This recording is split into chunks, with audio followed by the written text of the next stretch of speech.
Good afternoon, everyone. Dr. Richie Forte from Life University, could you please lead us in the pledge and the four-way test? Is this on? Okay, cool. All right. I pledge allegiance to the flag of the United States of America and to the republic for which it stands, one nation, under God, indivisible, with liberty and justice for all. And the four-way test. Is it the truth?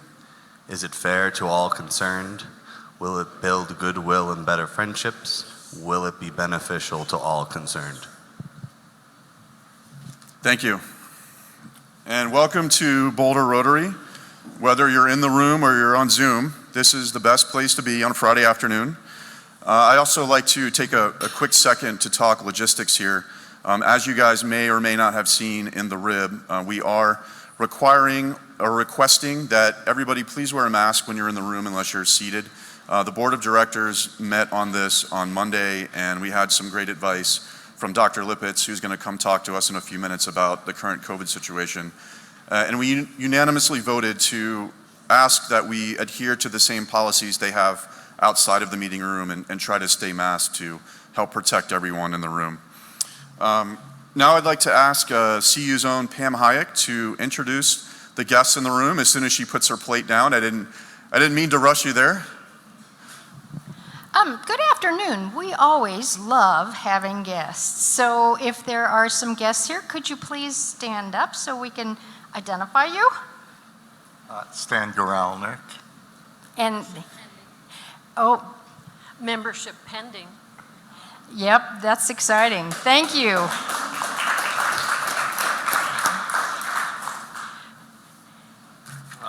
Victor Cafaro. What should I talk about? Tell us anything you'd like to tell us. The food's fantastic, so thanks for having me. Anybody else? Boy, this was an easy job. Thank you. And thank you for coming.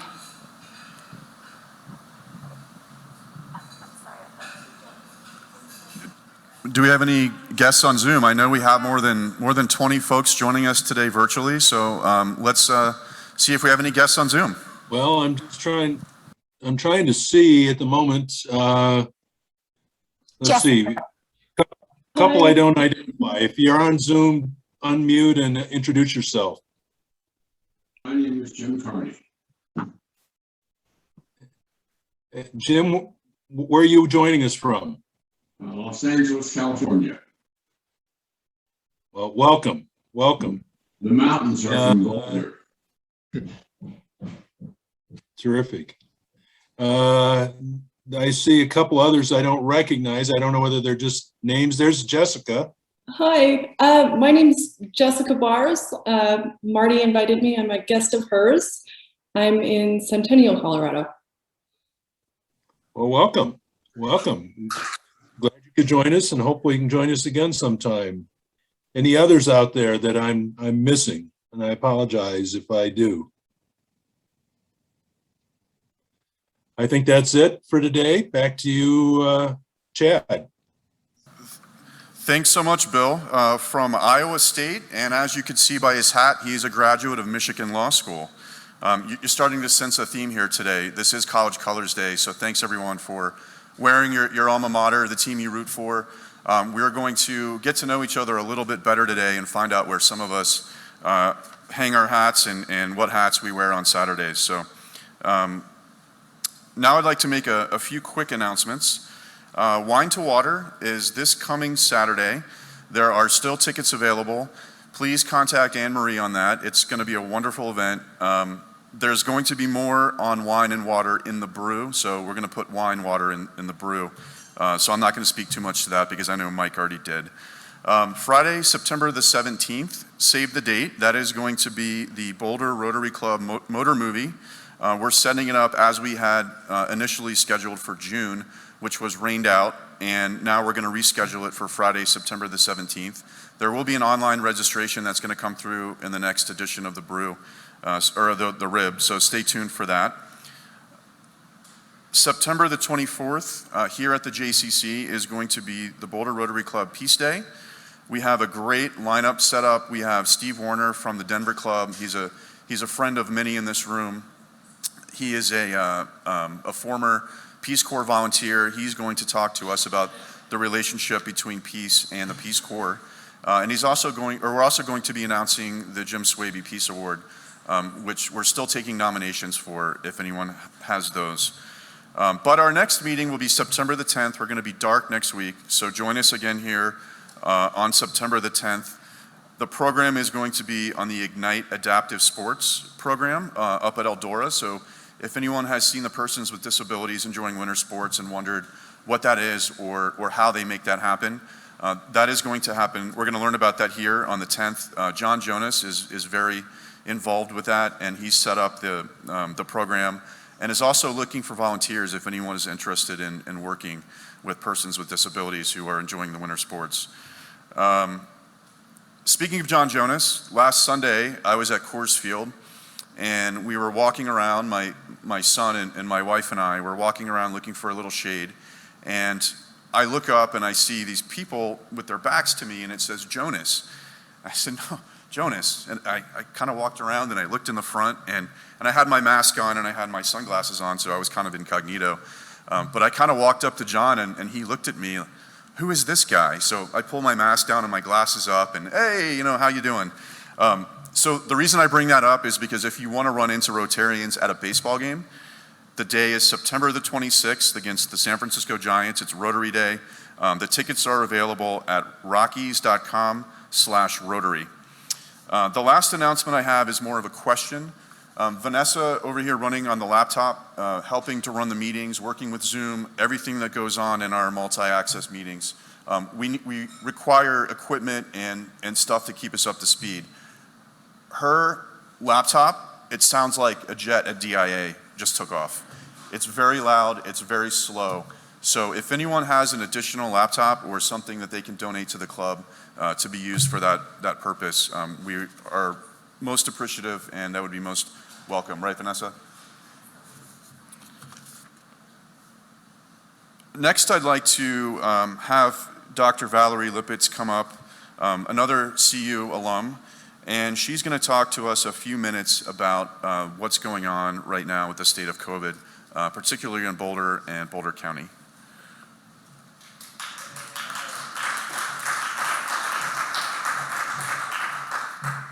Hi, everybody. So I wrote my notes and I said, I wonder if I can read this without my glasses on. I'm going to try it, but got them just in case. So basically, you probably have all heard that the FDA did formally approve the Pfizer vaccine. So I'm anticipating that approval for Moderna will come behind it, and then probably the Janssen vaccine, which we know as the J&J vaccine. Interestingly, now that it has FDA approval, there's probably more legal stance for employers and obviously the military to mandate vaccines for, so that's going to be something that's going to be interesting to watch. So locally, the cases have been going up and hospitalizations have been going up. In Boulder County, the increase in COVID infections has gone up 5-fold. It's better here actually than a lot of places because especially in Boulder itself, we have a relatively high vaccination rate of about 75%. So there are breakthrough cases of people who are fully vaccinated getting the Delta variant, but the fully vaccinated are less than 6% of the new cases in the states that are actively monitoring breakthrough infections. So being vaccinated is still very protective, even if you've only had the 2 of the Pfizer and Moderna or the 1 of the Johnson & Johnson. At BCH, most of the hospitalized patients were unvaccinated. It was actually 88% of the people hospitalized for COVID recently.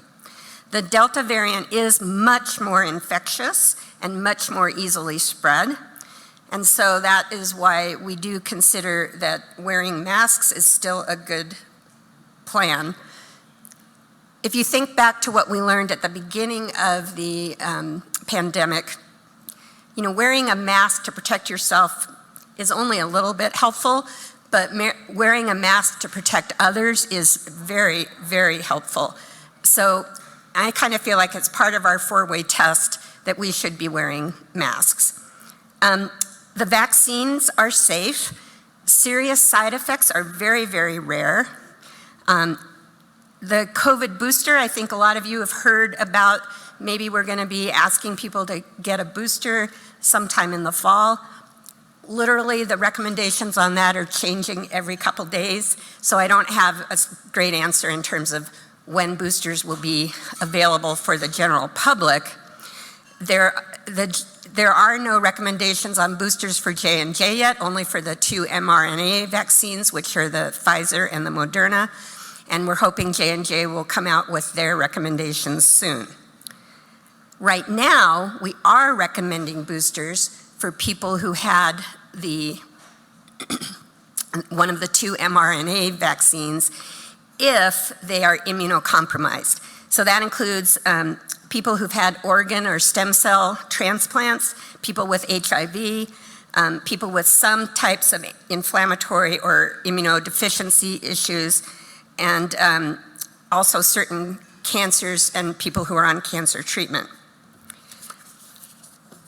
So a lot of the data we're getting right now is coming out of Israel, where they vaccinated a really large proportion of their people. Most of them were vaccinated with the with the Pfizer, although there are a few with J&J, and I think a few with one of the Chinese vaccines. They found that the COVID is 9 times higher in their unvaccinated population greater than 60 than vaccinated people of the same age group. So they now started boosting. They recommended boosting people after age 60, and then a week later they dropped it to 40. They think that the 3rd dose is 5 to 6 times more protective against severe hospitalizations and illness in their people who are over 60. So one of the controversies about getting these booster vaccines is kind of a moral, ethical one about our duty to the world. A lot of the poorer countries haven't even been able to start their vaccinations, and so there's a lot of talk about, should we be giving boosters in these rich countries like ours and Israel, or should we be donating more of those vaccines to other places around the world? The US is doing a reasonable job of donating vaccines, so I'm not going to get into that, but that's just something to think about. The other thing I think is really important to know about the Delta vaccine is it's extremely more infectious to kids than the original virus was. So we're seeing a lot of children getting the Delta variant, and they're getting sicker than you'd expect. I mean, everybody with the first thing, if a kid got it, most of the time they weren't that ill. And just to bring this home, Children's Hospital announced a couple of weeks ago that since the Delta variant became prevalent, that they've had a 90% increase in their ICU stays. So that's a big deal. The only other thing I wanted to mention today is treatment for COVID. There is a monoclonal antibody treatment that is recommended if you have a definite positive COVID test at 3 to 4 days after you start having symptoms. So if you think you might have COVID, it is important to get tested. And if you receive this monoclonal antibody, which is recommended for people over 65 or people with significant health issues like diabetes, hypertension, heart disease, things like that, there's a much decreased rate of severe illness that requires hospitalization, and certainly a decrease in requiring being in the ICU. So that's basically what I have to say. Are there any questions? Okay, does anybody have the microphone for questions?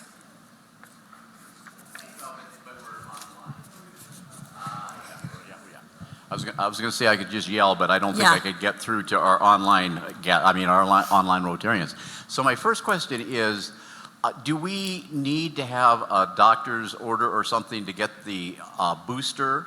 Or is that going to be just kind of wherever we got our original dosage, they're just going to contact us and say we're eligible for a booster? Well, there'll be a lot of things in the news and on your medical person's website sort of things about when boosters are going to be available.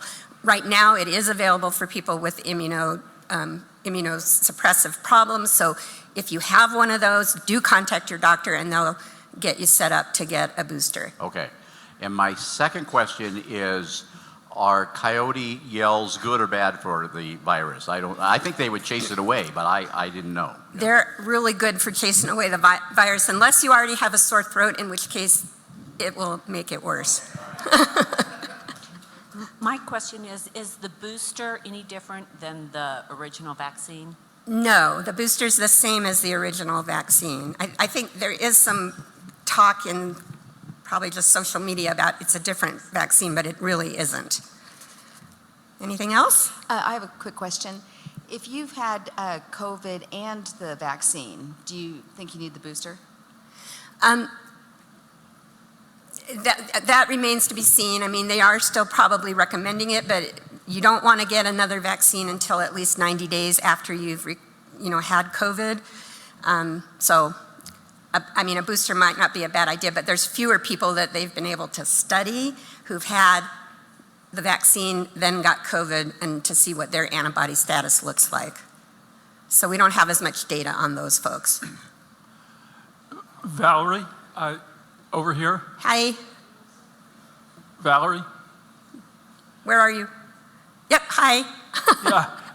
Earlier, I know that monoclonal antibodies were hard to get unless you were a VIP. Has that changed? Yeah, well, first of all, it's a different monoclonal antibody than the original one because they found that one wasn't very good. So now the new monoclonal antibody is accessible. What we as providers have to do is, if the person qualifies for it, there's a really quick online form we do with the state, and then we send them over to the ER, and it's very strange because you have to send them over the ER before 2 p.m. I'm not sure why that is, but they can then get the monoclonal antibody. It takes about, I think, an hour to get it, and you stay there for another hour just to make sure you're okay, and then off you go to home. This is a good time to announce, I think. The senior flu vaccines are in early this year. I got mine at Safeway the other day, in case anybody's interested. I realize it doesn't really follow, but it's a vaccine. Yeah, it does. You should, you should get your flu vaccine when you can. In our offices, we're going to start giving them sometime after September 1st, but anything else? Thanks, guys.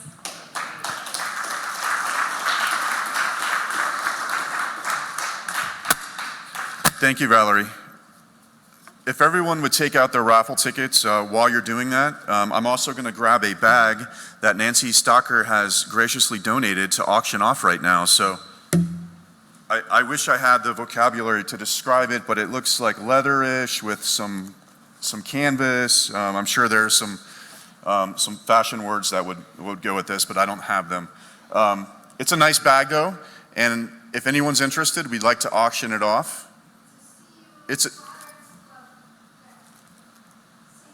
Yeah, the CU Buffs Flatirons Club. Thank you, Nancy. I omitted that fact. Do I hear $10? Do I hear $5? Do I hear 5? Do I hear 5? Do I hear 5? Do I hear 10? 10, 10, 5, 5, 5. Do I hear 2? Do I hear $2? $2. Anyone? Anyone on Zoom? Anyone on Zoom? Raise your hands using the icon app on Zoom. Do I hear 2? Do I hear 2? Do I hear 5? 5, 5, 5. We have 5. Our speaker today, the voice of the Buffs, is buying his own bag. Come on, guys, let's go. Do I hear 10? Do I hear 10? We got 10 back here. Is that Dr. Bob? We got Dr. Bob with 10. Do I hear 15? 15, 15. We got 15. Do I hear 20? Do I hear 20? Do I hear 20? 20, 20, 20, 20. We got 20. We got 20. Do I hear 25? 25, 25. Give me 25, 25, 25. Sold for $20.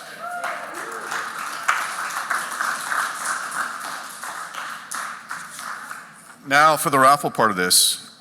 The number is 838-8411.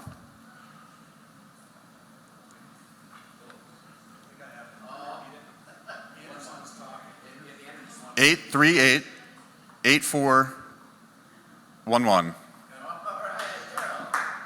Daryl Brown is the winner of the raffle.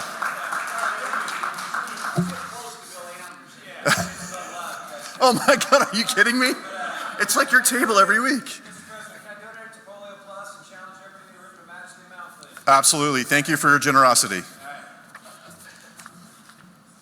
Daryl is donating his raffle winnings to Polio Plus and challenging everyone in the room to donate as well as those on Zoom.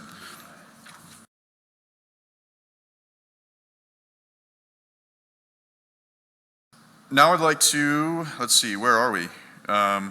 I'd like to go out to the web in Las Vegas, where Hunter College graduate Nancy Chin Wagner has a membership moment. Thank you, Chad.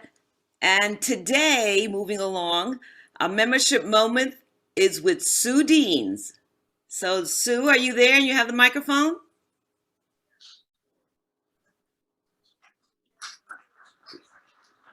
As she gets it, I will do her bio. Sue Deans has been a member with the Boulder Rotary since February 27th of 2004. That is 17 years. And her sponsor is Peter Stenhauer. Sue Deans is retired after 30 years as a newspaper editor and reporter, and more recently has served community as a volunteer. She began her news career in 1977 as a reporter at the Daily Camera after earning her master's degree in journalism from the University of Colorado, and she has a bachelor's degree in English from Knox College. She spent 14 years and 2 stints with the Daily Camera in Boulder as editor and vice president, retiring in 2007. And previously, she was an assistant managing editor at Denver's Rocky Mountain News and editor and VP of the Sun News in Myrtle Beach, South Carolina. As a journalist, she was a champion of small newspapers focusing on local news and helping to build community. Both the Daily Camera and the Sun News were honored by the American Society of Newspaper Editors as among the best small papers in America. At the Rocky Mountain News, she worked on 2 Pulitzer Prize winning efforts for coverage of the 1999 Columbine High School shootings, which occurred on her first day of work there, and the 2002 that ravaged Colorado, the fires. She was active in state and national journalism organizations on the boards of the Associated Press Managing Editors and the American Society of Newspaper Editors, and as president of the South Carolina AP News Council and the Colorado AP Editors and Reporters. She is active in the Boulder Rotary Club, another RA, previously serving on its board, and is a past member of the Myrtle Beach Rotary Club and its first woman member there. She compiled the Boulders Club's 100-year history for its centennial year in 2019 and was awarded its Lifetime Achievement Award. That was awesome that you did that. And in Boulder, she chaired the City of Boulder's Downtown Management Commission and served on the board of the Dairy Center for the Arts. She's also served on the boards of the Imagine Foundation, the Boulder History Museum, and Historic Boulder. She's worked on the advisory committees for the CU School of Journalism and publications at CU and Knox College. She's taught at Distinguished Visiting Journalists at Knox College and served as an alumni trustee on the Knox Board of Trustees. She was honored in 2012 by the Boulder History Museum as one of Boulder's new pioneers, one of those who are, quote, leading our community and the world with innovative achievements and contributions. And in 2009, she was named one of the women who liked the community by the Boulder Chamber of Commerce. I was on the nominee committee, so I knew you got that. Awesome. And are you ready for the questions? You definitely followed your dream. Listening to all that stuff, so I must be really old. No. You followed your dream and did what you graduated. That's awesome. So, first question, can you tell us what lesson in your childhood you still remember that to this day has made an impact in your life? Can you share that? I was the oldest of 4 children, blue collar family. Both my parents graduated from high school, but didn't get to go to college. And my parents, at a very early time in my life, decided that they wanted all of their 4 children to go to college. And so they went to work. My mom, when she wasn't home with a new baby, worked all the time, nights or days, depending on what my dad's schedule was. My dad worked and often had 2 jobs. And I got my bachelor's degree and my master's degree. My next brother got his bachelor's degree and is a CPA. My sister got a degree in business and is a systems analyst. And my youngest brother got a bachelor's and master's from CU. By the way, all 4 of us went to CU. My youngest brother is also a CPA. So I'm the right-brained one in the group. They were all very smart in other ways, but my parents set out to do that. They did it, and I learned to be following my dream like they did. Wonderful, wonderful. Number 2, as an accomplished, which you are, and successful journalist and being honored in the community, what do you love to do in your spare time and hobbies? Well, now that I'm retired, I don't write very much, but I read a lot. And as you know, I started the book club for Rotary, and we'll be meeting again in October for our next book. I'm in 3 other book clubs, and I try to read at least 1 book a week. I also spend a lot of time with my grandchildren, and I've been on so many boards and commissions that I'm kind of taking a breather from that, but I volunteer when I can. Thank you. I know you're an avid reader. As a volunteer now, how has Boulder Rotary impacted your life to serve others? Well, what I love about Rotary, being a volunteer, is you can volunteer locally, nationally, internationally, in the state, all kinds of different opportunities. And it's something that I've missed during the COVID months because we didn't really get to do all the projects that we have done in the past. My very favorite one is stuffing backpacks for crayons to calculators, and I hope we can get back to doing that next year. So I love Rotary. I've spent a long time in Rotary, and I really missed seeing y'all on a regular basis. So thank you for having us back in the room together. Take care. Thank you so much, Sue Deans, for your being on Membership Moment.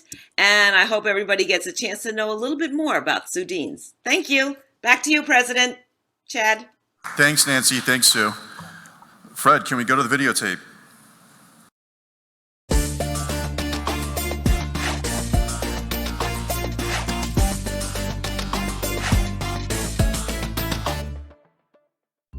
Hi there, Mike Brady here, and I want to talk with you about wine to water. Now, there are different levels of coolness. The first level is being fashionably late in getting your tickets to an event. If that's you, congratulations, you are on the first level of coolness. The second level is actually getting the tickets and then going to the event. Now is your opportunity to be 2-level Fonzie cool. Now, I was thinking to myself, maybe you haven't already gotten your tickets. I'm wondering what the problem might be. And so I thought, maybe you don't know how to do it. So I wish I could be there. I would stand up myself, but you know what? I've got Vanessa right there. Vanessa, you need to stand up and wave to everybody. Would you go ahead and do that? Wave to everybody, do your parade wave. Great, wonderful. Now, we need this is the person that you go to for your tickets tomorrow. 5 p.m. on Saturday, Anne Marie Reeder's house at $75. That's a deal. And it really helps support our good works. Now, we need something, and Vanessa, you're going to have to help me here. We need something so that they remember wine to water. So, wine. You probably don't have any right there, so you got to look really sad. Go like this. Go like, that's your wine. You're whining. Wine. Oh, very sad.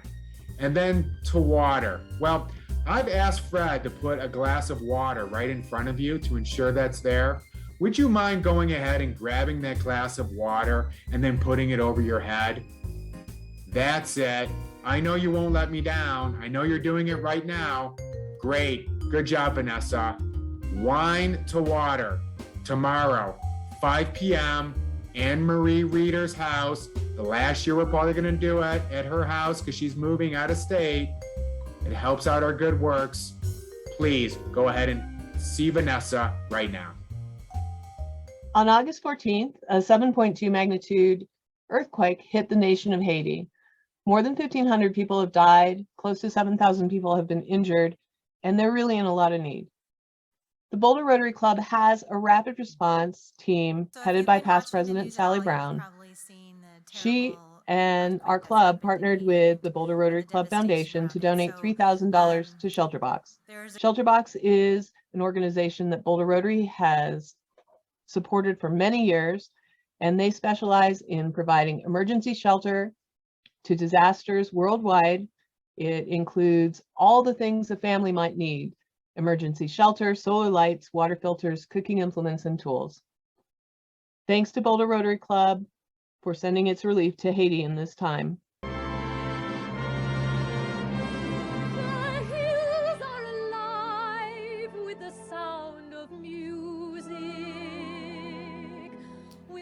The hills are alive with the sound of music, with songs they have sung for 1,000 years. Boulder Rotary Club events, outdoor theater, September 17th. Save the date. More details to come. And singing. The hills fill my heart with the sound of music. My heart wants to sigh like a chime that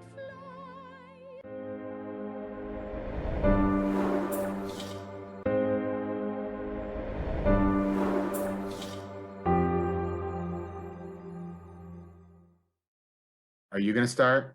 Yeah, I'll start. Next week, September 3rd, we are going to be dark for Labor Day. Like the dark side of the force? Like Darth Vader Force? I guess like that. And then on September 10th, we'll be back, like the good side of the force. Or rather, just the force. Well, I don't know. What's the opposite of the dark side of the force? Is it the good side or just the force? It's just the force. Okay. Well, that being said, we've got it all. September 10th, good. September 3rd, don't show up. It'll be really weird if you do. Have fun on Labor Day. We'll be back September 10th, and on that day, we're going to be listening to Ignite Adaptive Sports. It's winter sports for persons with disabilities. Don't miss it, and looking forward to seeing you then. Okay, you know what's next. We got to be extra enthusiastic because it has to last us for 2 weekends. Ready? All together now. Have a great 2 weekends.